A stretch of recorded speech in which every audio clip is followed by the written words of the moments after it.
Hey everybody, Josh here, and this is the weekly update for Redeeming Grace Church. It's Wednesday, October 13th, and it's a snow day today. So my kids are home from school, and Bree is working today, so I am working from my home office today. And I just want to highlight a couple things for you. One is that our Discover RGC class has been going awesome. It's 9:15 on Sunday mornings. We're 2 sessions in, and man, it has been so great to just spend some time with those 6 or 8 people who come from all different walks of life. Some of them have been Christians a long time. Some I don't think are Christians yet. And we've got high school students up through, people who are, have empty nesters, have kids out of the home, and everything in between. And what's cool about it is, I think that, and this is probably my fault, I've probably communicated this way, that the Discover RGC class is just simply a membership class. It is that, but it's really just a basic Christianity class. And that's what's exciting about it, and why I'm excited about these high school students that are a part of it, is that they're getting a good summary of what Christianity is really meant to be and what it's all about. In the first session, we talk about the gospel and just try to, I guess, really expand people's understanding of the gospel and how glorious it is.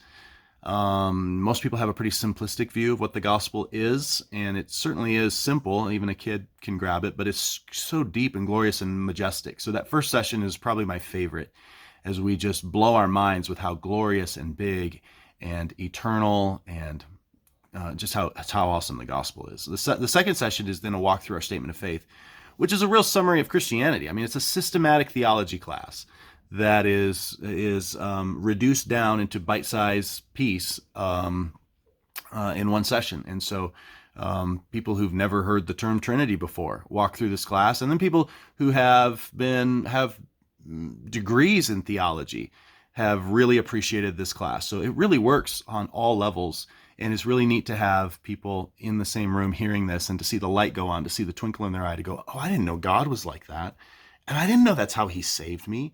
And boy, this church thing is really beautiful. And oh, he's returning and he's going to make all things new.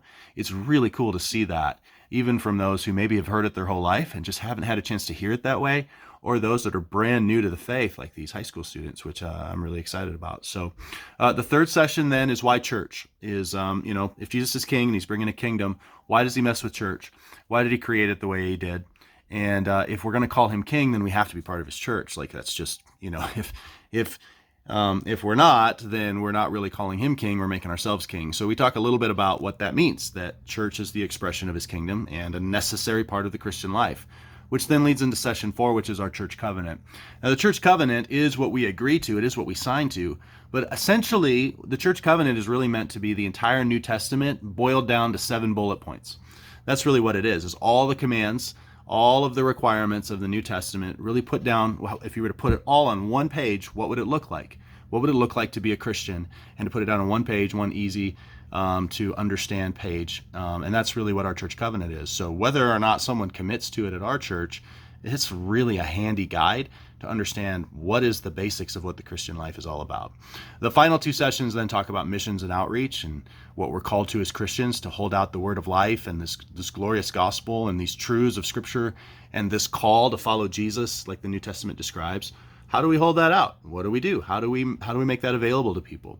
And then the final session is Life Together, where we just talk about the specifics of our church, of how we do small groups, how we do discipleship, how we do fellowship, how we do worship, those kinds of things. And so it's a great class. I would highly recommend it. Whether or not you ever intend joining our church or not, it'll just help you understand what Christianity is all about. And I really think that every Christian should go through it a couple of times, every couple of years or so. So even if you've been a church member and been through it, if it's been more than a year or 2 since you've gone through it, go through it again. I've gone through it dozens of times, and every time I find my heart reawakened to the glories of Christ. I feel myself motivated, and to do it with people who are getting it for the first time is so awesome. It is so awesome to be with people who are doing that. So if you think that you're too mature or you've already got this down, I would encourage you to repent of that and to humble yourself and to consider jumping in on the Discover RGC class regularly so that you can have your heart re-inflamed about what this is all about. We get into habits, we get into ruts, we get into kind of a prideful disposition, and we forget the main thing. That's exactly what Jesus criticized the church in Ephesus in Revelation 2 of doing. Their theology's great, you're persevering, you're a great church, except that you've lost your first love.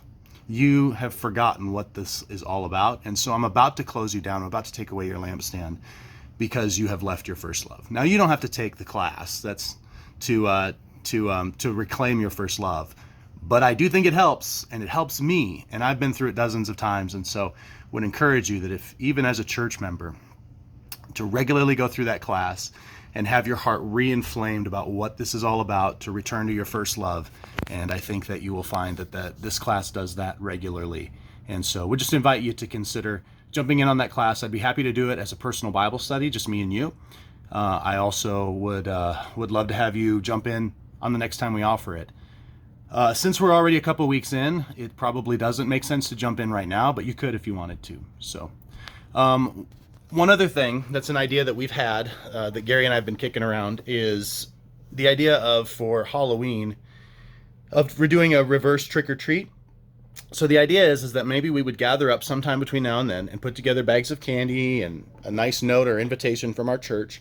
And then we would just find places that we would like to go and take them. So if you live in an apartment complex, maybe you'd like to help us put together 45 of those, and you just go, hey, I'm your neighbor. I go to this church. We love you. We just want to say, hey, happy Halloween, and here's some stuff from our church. Or maybe some of you would like to go, I'd like to go to Black Hills Works and go to one of their residential facilities and just hand out 12 of these bags of candy.